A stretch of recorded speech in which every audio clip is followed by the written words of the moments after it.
Hello hello सभी लोगों को। आज हम पढ़ने वाले हैं अध्याय 13 जो कि हमारे विज्ञान का बहुत ही ज्यादा एक महत्वपूर्ण हिस्सा है और उसका नाम है विद्युत धारा के चुंबकीय प्रभाव। विद्युत धारा के क्या चुंबकीय प्रभाव है ये पढ़ने के लिए आगे बढ़ते हैं, वक्त जाया नहीं करते हैं बिल्कुल भी, है ना। अब मैं चाहती हूँ कि आप मेरे साथ में ना ये वीडियो देखें क्योंकि ये वीडियो बहुत ही ज्यादा दिलचस्प है और ये किसी तरह से हमारे चुंबकीय प्रभाव से संबंधित है। तो देखते हैं किस तरह से संबंधित है।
अभी ये जो हमने वीडियो देखा ये किस बारे में है, आपको कोई आइडिया है? ये है, इसको हम बोलते हैं ऑरोरा बोरियालिस या फिर नॉर्दर्न लाइट्स या सदर्न लाइट्स। अब मैम इसका हमारे चुंबकीय प्रभाव से कैसे क्या ताल्लुक है, तो मैं बताती हूँ कैसे। तो क्या होता है, हमारे पास में होता है एक सोलार पवन। ठीक है, ये जो सोलार पवन है उसके अंदर होते हैं हमारे आवेशी परमाणु जो कि है इलेक्ट्रॉन्स और प्रोटॉन्स। और ये इलेक्ट्रॉन्स और प्रोटॉन्स जो है ये सोलार पवन के साथ में हमारे धरती के पास आने की कोशिश करते हैं और हमारे धरती के पास होता है अपना ही एक चुंबकीय क्षेत्र। और क्या होता है, ये जो परमाणु है आवेशी परमाणु जो कि विद्युत धारा के चालक होते हैं, वो क्या करते हैं, वो आकर्षित या विकर्षित होते हैं किस चीज से, इस चुंबकीय क्षेत्र से। और हमारे चुंबकीय क्षेत्र क्या करता है, आकर्षण या विकर्षण कर कर ये जो सारे इलेक्ट्रॉन्स और प्रोटॉन्स है उनको भेज देता है अपने उत्तर और दक्षिण दिशा में, पृथ्वी के उत्तर और दक्षिण दिशा में। और वहां पे जाके ये इलेक्ट्रॉन और प्रोटॉन क्या करते हैं, ये वायुमंडल से टकराते हैं और अपनी एक ऊर्जा छोड़ते हैं। ऊर्जा किस रूप में छोड़ते हैं, यही रंग बिरंगे जो आपको प्रकाश दिख रहे हैं उसी रूप में। जो इलेक्ट्रॉन है, जो आवेशी परमाणु है, जो हमारी विद्युत धारा के चालक हैं, वो अपनी ऊर्जा छोड़ते हैं। आखिर समझ में आया कि ये किस तरह से संबंधित था। हमारे धरती का जो चुंबकीय क्षेत्र है वो क्या है, वो आकर्षण या विकर्षण करता है हमारे आवेशी परमाणुओं के संग। और ये जो आवेशी परमाणु है वो उत्तर और दक्षिण दिशा में जाकर वायुमंडल से टकराते हैं और अपनी ऊर्जा छोड़ते हैं इन रंग बिरंगे प्रकाश के द्वारा। इतना समझ में आ गया है? ठीक है, फिर आगे बढ़ते हैं, चलो।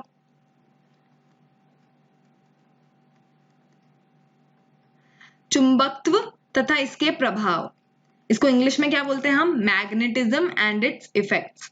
देखते हैं क्या क्या प्रभाव है आगे बढ़ के। दैनिक जीवन में चुंबकत्व कहाँ कहाँ होता है हमारे दैनिक जीवन में आखिर चुंबकत्व? क्या आपको याद है ऐसी कोई जगह जहां पे चुंबकत्व का इस्तेमाल होता है? मैं बताती हूँ। ये देखिए, ये जो आप देख रहे हैं ये एक लैपटॉप है और उससे कुछ लगा हुआ है, कोई चीज अटैच्ड है ना। ये देखिए, ये जो तकनीकी चीजें होती है, तकनीकी हमारे सारे जो चीजें होती हैं उनमें कहीं ना कहीं चुंबकत्व का इस्तेमाल होता है। हमारे चार्ज करने में, हमारी चीजें चलाने में, इन सब चीजों में चुंबकत्व का कहीं ना कहीं इस्तेमाल होता है। दूसरी क्या चीज है, ये हमारी एमआरआई मशीन। ठीक है, एमआरआई मशीन क्या करते हैं, एमआरआई मशीन हमारी बॉडी का पूरा स्कैन लेती है, हमारे शरीर का स्कैन लेती है और फिर हमको बताती है कि शरीर में कोई कुछ टूटा तो नहीं है, कहीं पे कोई गांठ तो नहीं है। ये सब बताने के लिए एमआरआई स्कैन करते हैं। एमआरआई किस तरह से काम करता है, एमआरआई बनाता है एक चुंबकीय क्षेत्र और उस चुंबकीय क्षेत्र के थ्रू, उस चुंबकीय क्षेत्र के द्वारा हमारा जब शरीर जाता है तब हमारे डॉक्टर्स को समझ में आता है कि आखिर हमारे शरीर में कुछ टूटा फूटा तो नहीं है। समझ में आया चुंबकत्व यहाँ पे कैसे काम आता है। तीसरा देखते हैं। ये देखिए, फ्रिज पर बहुत सारे ऐसे मैग्नेट्स लगे हुए होते हैं ना, फ्रिज के चुंबक, वो किस वजह से लगे हुए होते हैं? वो चुंबकत्व के वजह से लगे हुए होते हैं। फ्रिज एक धातु का बना होता है जिससे कि चुंबक का आकर्षण होता है, उसको हम चुंबकत्व कहते हैं। और ये जो आकर्षण है वो इन चुंबकों को धातु से लगाए रखता है। लास्ट वाला, अंतिम वाला क्या है? ये जो है ये एक बहुत ही बड़ा चुंबक है।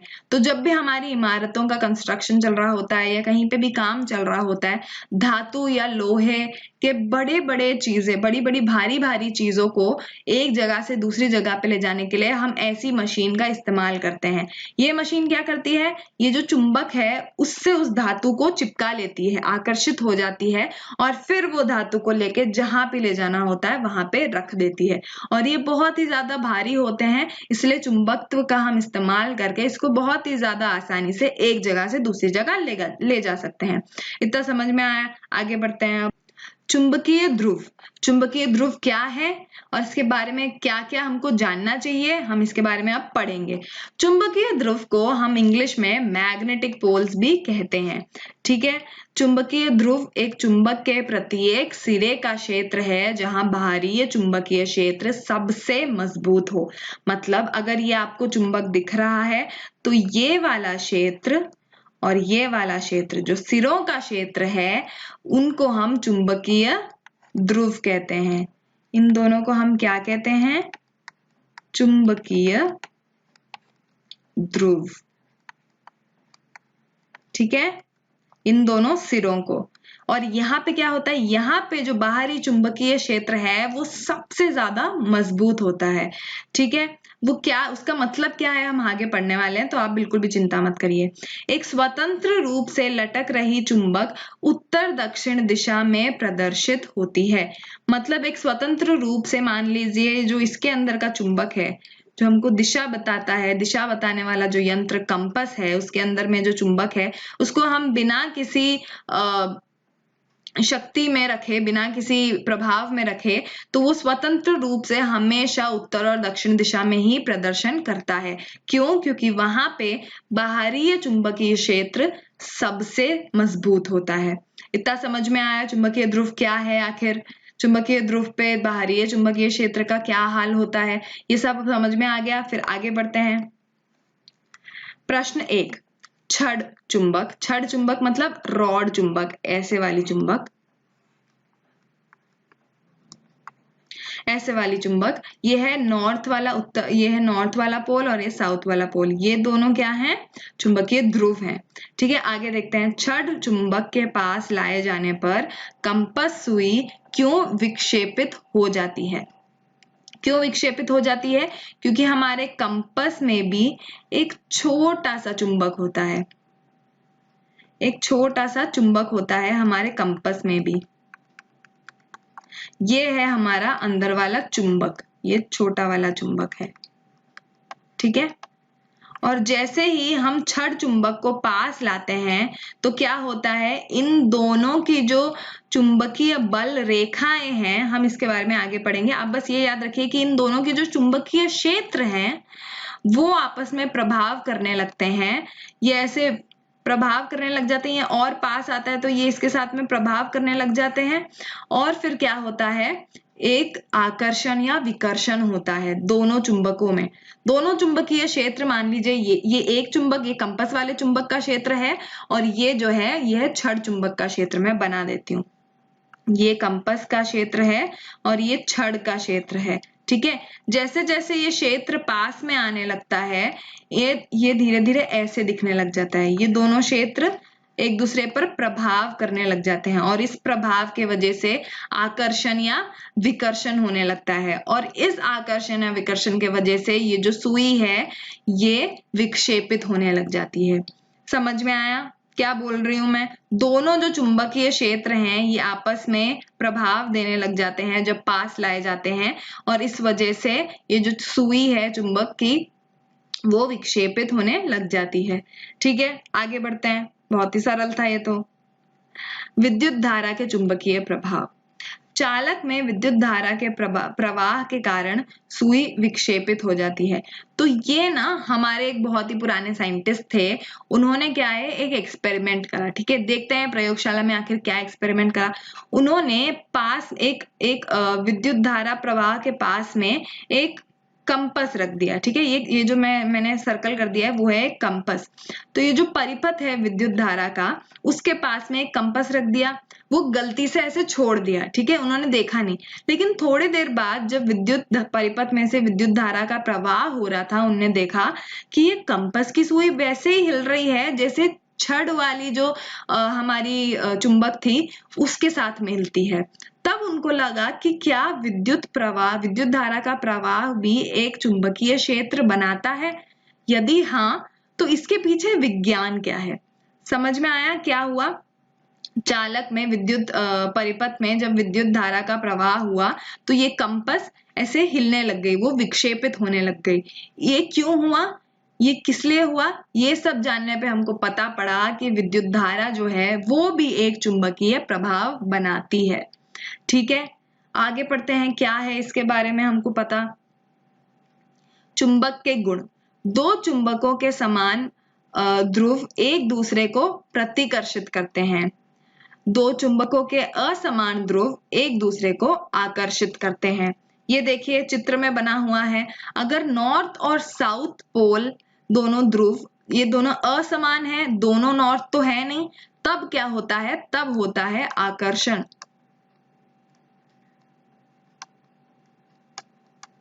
ठीक है, और जब समान ध्रुव दोनों नॉर्थ हैं और यहाँ पे दोनों साउथ हैं, समान ध्रुव जब होते हैं तब क्या होता है? तब होता है हमारा विकर्षण। मतलब ये एक दूसरे को पास खींचने की कोशिश करते हैं और ये एक दूसरे को दूर भगाने की कोशिश करते हैं। जब समान होते हैं तब दूर भगाने की कोशिश करते हैं और जब असमान ध्रुव होते हैं तो वो पास लाने की कोशिश करते हैं। समझ में आया? ये जो देखिए यहाँ पे जो लिखा है ये समान ध्रुव का ये दोनों के साथ है और ये जो असमान ध्रुव है वो है ये वाला। ठीक है, समझ में आया? आगे बढ़ते हैं। चुंबकीय क्षेत्र। एक चुंबक के आसपास का क्षेत्र जिसमें चुंबक पर लगने वाले बल का पता लगाया जा सकता है, एक चुंबकीय क्षेत्र कहलाता है।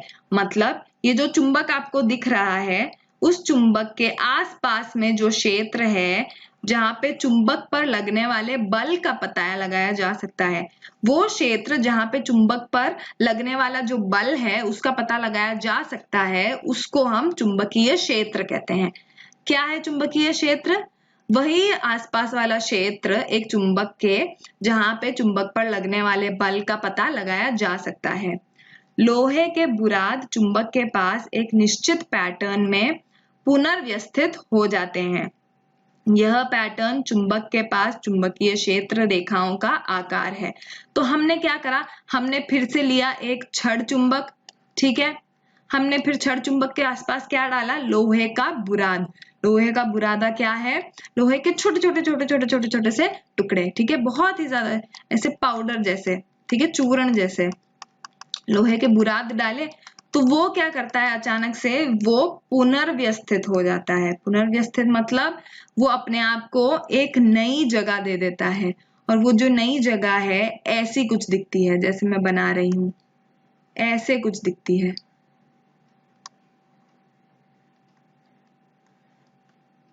ऐसे दिखती है। ठीक है, यहाँ पे जैसे आपको दिख रहा होगा, ये देखिए ऐसे, फिर ये आगे से ऐसे जा रहा है। चित्र में दिख रहा है ना आपको, बिल्कुल साफ साफ, बिल्कुल इस तरह से पुनर्व्यवस्थित हो गया। और ये जो पुनर्व्यवस्था अपनी वो करता है, उसका आकार जो है वो होता है चुंबकीय क्षेत्र रेखाओं का आकार। ठीक है, चुंबकीय क्षेत्र क्या है? चुंबक के आसपास वाला क्षेत्र जहां पे चुंबक पर लगने वाले बल का पता लगाया जा सकता है। और चुंबकीय क्षेत्र रेखाओं का आकार क्या है? वही आकार जो हमारे लोहे का बुरादा चुंबक के आसपास पुनर्व्यवस्थित होकर एक पैटर्न बनाता है, उस पैटर्न का आकार होता है चुंबकीय क्षेत्र रेखाओं का आकार। समझ में आया? आगे बढ़ते हैं। चुंबकीय क्षेत्र रेखाएं। चुंबकीय क्षेत्र एक ऐसी राशि है जिसकी दिशा और परिमाण दोनों होता है। परंपरा के अनुसार हम कहते हैं कि क्षेत्र रेखाएं उत्तरी ध्रुव से निकलती हैं और दक्षिणी ध्रुव पर विलीन होती है। देखते हैं चुंबकीय क्षेत्र क्या है। चुंबकीय क्षेत्र एक ऐसी राशि है जिसकी दिशा और परिमाण दोनों होता है। दिशा और परिमाण मतलब ये आखिर किधर जा रही है ये भी हमको पता होता है, और इसकी वैल्यू, इसका परिमाण क्या है वो भी हमको पता होता है। तो चुंबकीय क्षेत्र एक ऐसी राशि है।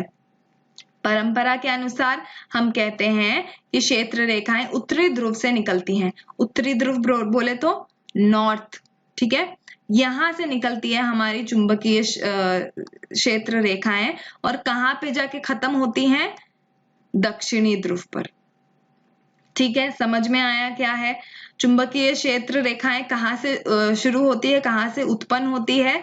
उत्तरी ध्रुव से निकलती हैं, उत्तरी ध्रुव से उत्पन्न होती हैं, और खत्म कहां पे होती हैं? हमारे दक्षिणी ध्रुव पर। ठीक है, दक्षिणी ध्रुव में जाके विलीन हो जाती है। समझ आया इतना? चुंबकीय क्षेत्र रेखाओं के गुण। चुंबकीय क्षेत्र रेखाएं बंद आकृति होती हैं, मतलब ये जो आपको ये खुली लाइनें दिख रही है ना, वो भी खुली नहीं है, वो भी ऐसे बंद होती हैं। हम इतना बड़ा चित्र नहीं डाल सकते थे, इसीलिए वो ऐसे खुला खुला हमारे पुस्तकों में वगैरह दिखता है। बाकी जो ये रेखाएं हैं वो हमेशा आके दक्षिणी ध्रुव पर विलीन होती ही हैं, वो कभी भी खुली नहीं होती, वो हमेशा बंद आकृति होती हैं। ये पहला गुण। दूसरा गुण क्या है देखते हैं। चुंबक के अंदर क्षेत्र रेखाओं की दिशा दक्षिण ध्रुव से उत्तरी ध्रुव की ओर होती है। मतलब जो अंदर, बाहर तो हमको समझ में आ गया, बाहर हमारा उत्तरी ध्रुव से निकलता है और दक्षिणी ध्रुव की ओर जाता है, लेकिन चुंबक के अंदर जो है बिल्कुल उल्टा होता है। मैंने बताया ना, ये बंद नहीं होता, ये ऐसे एक पूरा का पूरा अपना गोला खत्म करता है। तो अंदर क्या होता है, बाहर का तो हमको समझ में आ गया, उत्तरी ध्रुव से निकलता है और दक्षिणी ध्रुव में जाता है।